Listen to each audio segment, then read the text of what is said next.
Buenas tardes a todos, a todas. Agradezco la invitación que me realiza el Observatorio de Derechos Humanos para participar en este importante congreso que finalmente reúne a personas que estamos interesadas en los temas de infancia, especialmente en nuestra región. Bueno, mi exposición, como vemos, se denomina alcances teóricos, metodológicos para el abordaje de la infancia desde una perspectiva de género, la que tiene como misión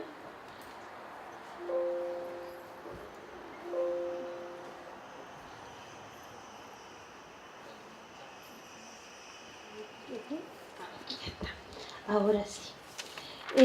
Poder llevarlos por este pequeño viaje, este itinerario que quiero invitarles, que comienza con una breve introducción desde donde nacen principalmente estas reflexiones. También poder visualizar una breve revisión teórico-conceptual que es interesante que podamos revisar. También pasando por algunos elementos de programación de derechos de la infancia trabajados desde la perspectiva de género. Y por último también poder hacer un cierre que contiene algunas preguntas movilizadoras, que tiene que ir con el accionar también de una manera distinta en torno a la infancia. Bueno, como introducción, comentarles que esta ponencia parte de una reflexión crítica y profunda que hago a raíz de un abordaje de la infancia, a raíz de dos experiencias que ejecuto con niños y niñas de la región de Atacama. La primera de ellas tiene que ver con una intervención psicosocial en la localidad del Salado, en periodo post-catástrofe del 25 de marzo del 2015. Aquí, para los que no conocen, esta localidad está emplazada entre las comunas de Chañaral y Diego de Almagro, tiene alrededor de unos 1000 habitantes. Claramente aquí las problemáticas se agudizan a raíz de la catástrofe. Bueno, el objetivo no es ahondar en esto, ya que nos daría cierto para otra exposición. Sin embargo, logramos ordenar este trabajo en un paper bastante interesante que logramos publicar en una revista especializada de trabajo social que pudiera compartirles. Yo siempre al final de mi presentación dejo mi correo electrónico para que se contacten conmigo si quieren seguir profundizando en estos temas. Por otro lado, también está la intervención con niños y niñas que hoy estoy realizando junto a la ONG Atacama Sin Fronteras desde un trabajo colaborativo y voluntario que realizamos desde marzo de este año. Por lo tanto, aquí es un abordaje desde el punto de vista comunitario, desde la metodología de educación popular, donde abordamos diversas temáticas desde las violencias, desde los derechos sexuales y reproductivos, abordando también temas de prevención de abuso sexual, y también abordamos temas de estereotipo de género. Hasta el momento consideramos que es un trabajo bastante fructífero, ya que hemos visualizado cambios a raíz del monitoreo que hemos estado haciendo, tanto en los niños y las niñas, pero también en las familias. Desde esto mismo me permite reflexionar lo importante que es considerar la perspectiva de género en torno al abordaje de la infancia. Sin embargo, es importante poder adentrarnos en algunos elementos teóricos conceptuales que no quiero profundizar, ¿cierto? Para no se me vaya el tiempo en esto precisamente. Apuntar primero que cuando hablamos de género hablamos precisamente de esta construcción social y cultural del deber ser, ¿cierto? De este deber ser que tiene que ver con ser hombres y ser mujeres en sociedad. Claramente esto varía de tiempo en la historia y de cultura en cultura. Por lo tanto, aquí hay un componente relacional. Y este componente relacional tiene que ver con esta primera gran división de la condición humana, de ser hombre y ser mujer finalmente. En palabras de Judith Butler, establece que el género es una actuación reiterada y obligatoria que las personas hacemos como práctica social y tiene que estar en congruencia en estas normas sociales, en estas normas culturales. Judith Butler lo llama como esta performance, como esta actuación en este gran teatro, en este gran escenario, ¿verdad? Hay algunas claramente que se apegan a la norma tradicional y otras claramente no se apegan a esa norma tradicional. Y precisamente ahí surgen estos estudios de género donde comienzan a hacer un análisis y un punto de reflexión, de inflexión, cuando este cuerpo biológico, esta cuerpa sexuada, finalmente no se comportan como en cánones establecidos sociales y culturales. Y ahí comienzan finalmente estos estudios de géneros a poder profundizar en esos análisis. Aquí vamos desencadenando, como vemos en el esquema, otros elementos y otros conceptos que están relacionados. Uno de ellos tiene que ver con los estereotipos de género. Aquí, en términos generales, son estas creencias, estas atribuciones de cómo debemos ser, como hombres, como mujeres. Aquí las simplificaciones, diría yo, son bastante excesivas, basadas casi siempre en ideas preconcebidas, en algunos clichés, ¿verdad? Cómo tenemos que ser nosotras como mujeres, cómo tienen que ser los hombres, y generan estas dicotomías diametralmente opuestas. Las mujeres, por un lado, por ejemplo, tienen que ser dependientes, débiles, emocionales, y por ejemplo los hombres, por otro lado, tienen que ser siempre fuertes, siempre independientes y siempre actuar de manera racional, no emocional, ¿verdad? Por lo tanto, ahí automáticamente los situamos en esta esfera pública, en esta esfera privada, que se sostienen mediante esta división sexual de trabajo, ¿cierto? Dividimos de alguna manera mentalmente y simbólicamente, uno va aquí y el otro va acá. Por ejemplo, la mujer se le sitúa de manera clásica en el ámbito privado bajo la economía de los cuidados. Aquí yo les pregunto, ¿valoramos lo que hacemos nosotras como mujeres en casa, el tema de cuidar a los hijos, el cuidar a las hijas, el tema de lavar, de planchar, o sigue siendo un trabajo invisibilizado? Como dirían las feministas marxistas, aquí este trabajo carece de valor social, carece de valor económico, ¿verdad? Y como ellas desde una impronta bastante política dicen, bueno, aquí este trabajo, esta segunda, tercera jornada es uno de los pilares que sostienen el actual modelo económico capitalista. ¿Cierto? Por lo tanto, al hombre se le instala en este ámbito público donde se valora socialmente, donde se genera y se representa esta economía formal. Y aquí claramente surgen conceptos como la identidad de género, la feminidad, la masculinidad. Cuando hablamos de identidad de género, como lo plantea la psicóloga feminista Jaramillo, dice: el saberse niña o niño se da previo a la identidad sexual, o sea, previo a esta concepción de los órganos femeninos y masculinos. ¿Qué significa? Antes de saber que existen los cuerpos sexuados, de ser consciente de aquello, los niños y las niñas aprenden los significados que la cultura otorga a lo femenino y lo masculino, pero no necesariamente con el cuerpo, sino a qué lo asociamos: a la apariencia, a los colores, a la vestimenta, a los juegos. Por lo tanto, aquí hay una carga simbólica, una carga de miedo, de angustia. ¿De angustia por qué? Porque en el fondo de lo que se espera de una y de lo que se espera de otra cuando somos pequeñas, cuando somos pequeños. Por lo tanto, los niños pueden temer dejar de ser niños si juegan con cosas de niñas, y las niñas tienen que en el fondo dejar en el fondo no pueden convertirse en niños, por lo tanto no pueden hacer cosas de niños.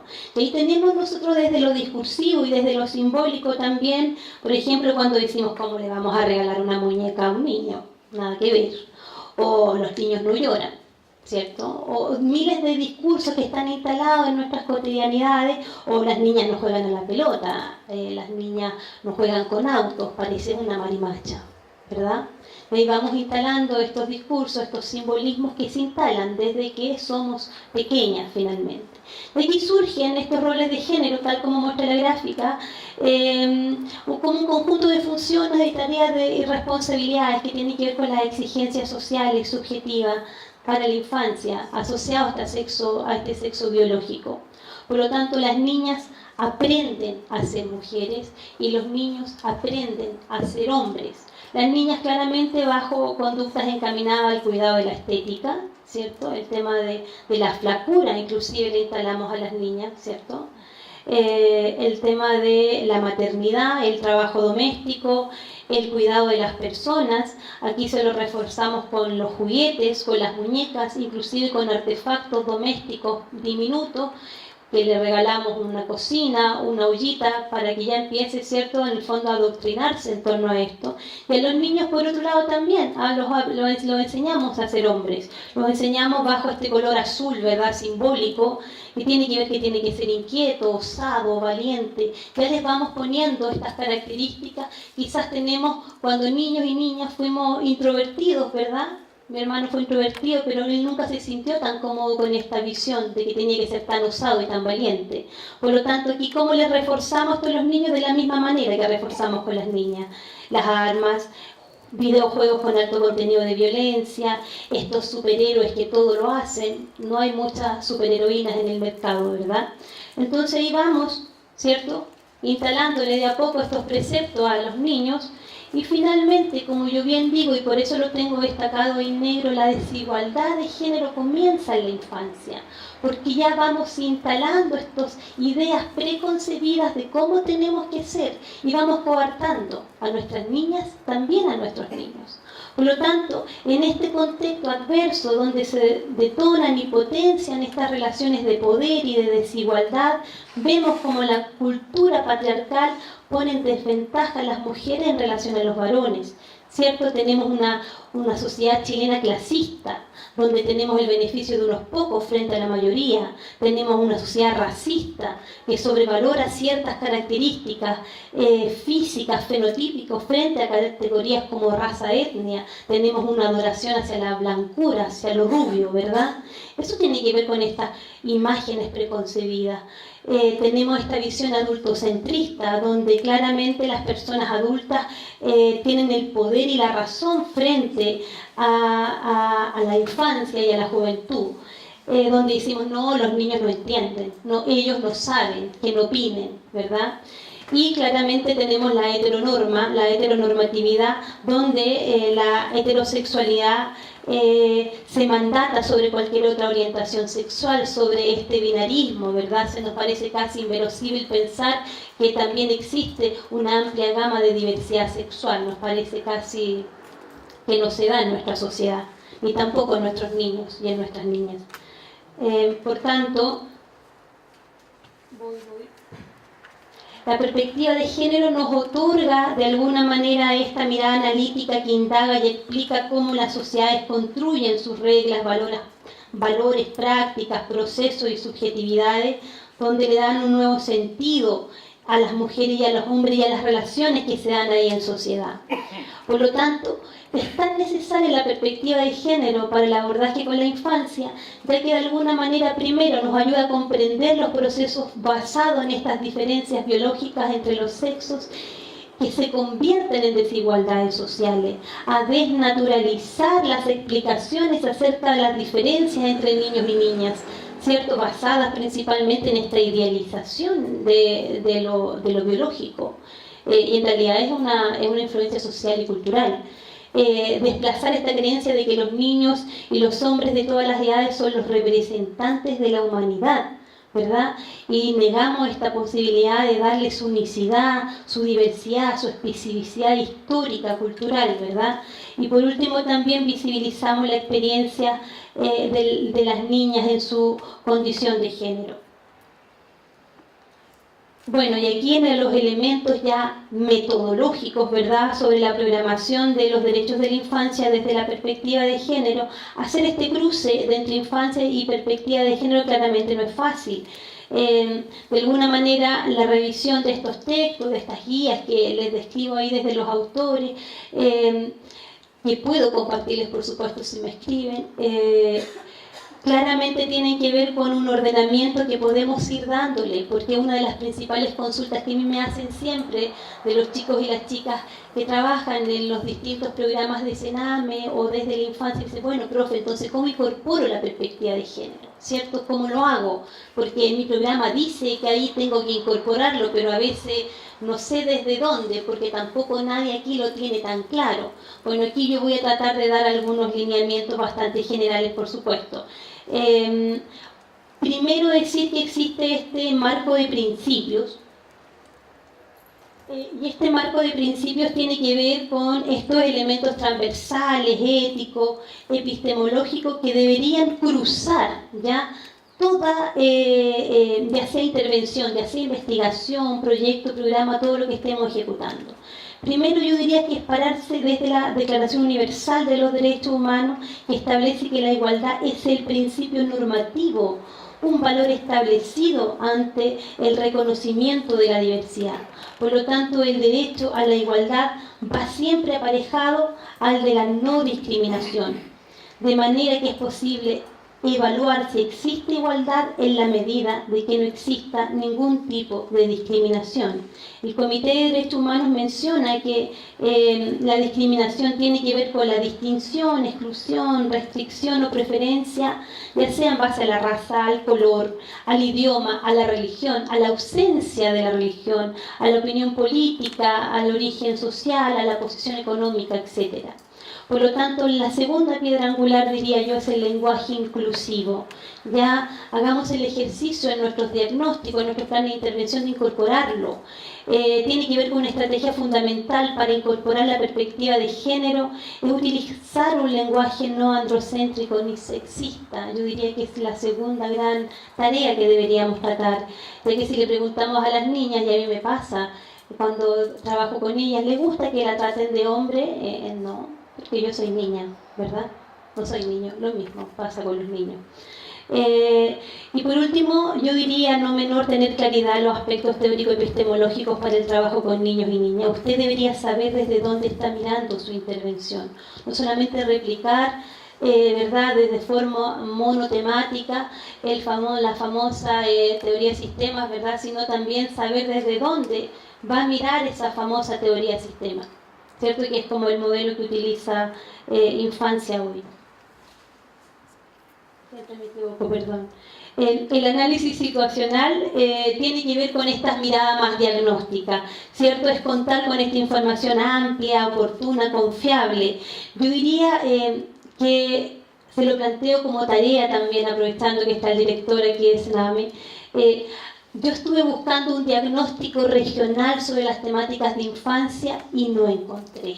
Creo que es una tarea interesante que podríamos abordar nosotros, también ayudarles desde nuestros puntos de vista, ya que hay un informe desde el año 2010 que hace salud, la Seremía de Salud, pero claramente no abarca las problemáticas sociales, culturales, características de nuestra región. Lo dejo como tarea, ¿verdad? Desde ahí poder tener esta información segregada por edad, por sexo, por otras categorías. Aquí utilicemos metodologías participativas, hablemos de cartografía social, mapeo, árbol de problemas, metodologías que precisamente incluyan, ¿verdad?, a nuestros niños y a nuestras niñas, no hacerlo tanto, ¿cierto?, en la oficina, sino salir con estos elementos hacia afuera. De aquí identificar los déficits a nivel regional, nacional e internacional. Busque aquí estudios, datos estadísticos, elementos que le permitan a usted construir este paisaje en torno a la problemática de la infancia. Identificar estas brechas de desigualdad entre niños y niñas. También poder identificar estas causas de los problemas detectados a la luz del contexto en que se representan estas desigualdades. Hay claridad sobre los mecanismos de desigualdad de género. ¿Dónde se detonan estas desigualdades? ¿Son en el hogar? ¿Son en la escuela? ¿Son en la cancha? ¿Dónde están? ¿Qué es precisamente lo que van generando estos mecanismos que van detonando? ¿Verdad? Y aquí poder analizar las demandas de niños y niñas considerando las particularidades de su ciclo vital. Esto para mí me parece muy interesante, ya que claramente las necesidades y demandas de un grupo de niños y niñas de 5 años es distinta a un grupo de 12, ¿verdad? Entonces, ¿qué tendemos a hacer? Es hacer una mirada interventiva de todo el grupo, y claramente es una de las falencias que estamos teniendo desde aquí. Y por otro lado, en estos elementos más diagnósticos, poder identificar las capacidades y las fortalezas que poseen nuestros niños y niñas. Y cuando hacemos elementos diagnósticos siempre nos recalcamos en la carencia, no en la fortaleza. Yo creo que ahí también es un punto interesante poder rescatarlo, ya que nuestros niños y nuestras niñas tienen muchas fortalezas. Aquí también podemos identificar el tema de la identificación de las prioridades, diría yo. Ya teniendo este gran paisaje, ¿verdad? Deberíamos decir, bueno, ¿cuáles son las prioridades, cuáles son las urgencias para trabajar con nuestros niños y niñas? De aquí poder organizar estas prioridades de intervención y determinar cuáles son un análisis de la frecuencia y gravedad de la violación de sus derechos y contar con estos datos segregados por sexo para dar una mayor precisión del impacto diferenciado por género. Por eso es importante hacer esta primera recogida de información diagnóstica. Aquí claramente los presupuestos son cruciales. Hasta dónde se puede financiar, cuáles son las metas a corto, mediano, largo plazo, promover los procesos de participación estudiantil, de participación infantil dentro de estas mismas prioridades, y claramente yo establezco el FODA. Claramente algunos encuentran ya que es una herramienta un poquito antigua, ¿verdad? Como ochentera. Pero, sin embargo, para este espacio que son las fortalezas y las debilidades, las oportunidades y las amenazas siguen siendo importantes para poder revisarlas. Dentro de la definición de estrategias, que ya voy terminando, ya sabe usted como profesional o como equipo de trabajo cuáles son las prioridades con las que va a trabajar. Y como decimos los trabajadores, las trabajadoras sociales, sensibilizar con respecto al tema es bastante relevante. No crea que porque usted piensa que es fundamental trabajar esto, el resto lo va a creer. Eso no es real, ¿ya? Por lo tanto, poder trabajar en torno a esta temática que estoy hablando, que es incorporar la perspectiva de género, involucra este elemento que es la sensibilidad. Y aquí también tenemos resistencias, tenemos prejuicios, por lo tanto es importante poder trabajar en estas tareas como sensibilización, promoción, abrir el diálogo con actores, con actrices involucrados, tener este diálogo comunitario al interior de las instituciones también, etc. De aquí quiero hacer una precisión con respecto a los sujetos y a las sujetas de intervención, de que existe una distorsión al suponer que el enfoque de género solamente concierne a las niñas y a las mujeres. Eso no es cierto. Analizar en el enclave de género significa identificar y comprender las relaciones entre niños y niñas, intergénero, pero también entre las niñas y también entre los niños, y también con el resto de las diversidades de identidades que existen. Por lo tanto, aquí se determinan sus intereses, sus demandas y sus accesos a los servicios. Y por último, como estrategia, creo que el trabajo en redes es fundamental. De que contar con una red de apoyo para la ejecución de su propuesta claramente es muy importante. Yo siempre soy una red de apoyo para mis estudiantes egresados, yo debo reconocerlo desde allí. Por lo tanto, porque decimos que las necesidades son múltiples y los recursos son escasos, ¿verdad? Por lo tanto, desde allí abrir estos canales de comunicación. Y como última etapa ya tiene que ver el monitoreo y la evaluación. O sea, ¿qué hago después que genero una gran batería de elementos y ya lo ejecuté? El monitoreo y la evaluación es un seguimiento puntual en esta programación, ya para poder hacer la evaluación de impacto en los hechos concretos en la vida de los niños y las niñas. Por lo tanto, unas herramientas, yo diría que todavía sirven mucho en la matriz de marco lógico, con enfoque de género o con marcadores de género, que también se les denomina así, poder establecer las matrices y tablas de seguimiento adaptadas a su contexto y a su realidad, el uso, por supuesto, de metodologías mixtas, cualitativas y cuantitativas, poder analizar los resultados que contengan estos indicadores de género, que nos cuenten los cambios, en qué medida contribuyen a garantizar el acceso y el ejercicio de los derechos de la infancia en general, pero de los niños y las niñas en su particularidad. Y por supuesto, yo bien recalco aquí nuevamente los procesos de participación de todos y todas las involucrados en este tema, especialmente los procesos de evaluación. Por ejemplo, si usted hace un taller con niños y niñas, invítele a evaluar el taller, ¿cierto? Páseles una hojita que ellos dibujen qué fue lo que más les gustó, qué fue lo que menos les gustó, que 3 o 4 palabras claves que tienen que ver con sus aprendizajes. Eso es un granito a nivel micro, ¿verdad? Pero que impacta a cómo usted va entendiendo los procesos de intervención o lo que va siendo significativo, como bien decimos ahí, en el impacto, en los hechos concretos en la vida de las niñas y de los niños. Bueno, para ya finalizar, hiciera algunas preguntas movilizadoras, ¿verdad?, energéticas, que tienen que ver qué estamos haciendo, qué nos falta por hacer. Esas son las preguntas que quiero transmitirle más que tantas respuestas. ¿Dónde están nuestros niños y nuestras niñas en el proceso de intervención? ¿Son protagonistas o ya no lo son? ¿Quiénes son? ¿Somos nosotras siempre las protagonistas? ¿Nuestro accionar cotidiano está generando un real impacto o una transformación social? ¿Qué está haciendo? Aunque sea un granito de arena, ¿verdad? Aunque sea una gota en este gran océano, aporte algo. Por lo tanto, aquí es necesario replantearse nuestras prácticas cotidianas, nuestras lecciones aprendidas que ya tenemos, este deber ser del profesional, ¿verdad?, de la profesional, cómo se ha venido haciendo, el cómo ya se hace la institución, ¿verdad?, que damos como estreno si esto se ha hecho así aquí siempre y no se hace ningún tipo de innovación. Por lo tanto, también es generar un pensamiento creativo, innovador, crítico, que implique realizar cambios a nivel personal primero, un cambio de conciencia, a nivel grupal, como equipo, y esto impacta a nuestra institución. Aquí sería importante que ustedes, todos los que estamos acá, todas, nos hablaran sobre sus prácticas innovadoras, que yo sé que están, sus reflexiones en torno a ello, lo que están haciendo fuera de la institución, como nosotros lo hacemos en la Atacama Sin Fronteras, nuestra ONG, en la población. Yo sé que en esta región se hacen, desde muchas organizaciones trabajan de manera sostenida en torno a ello.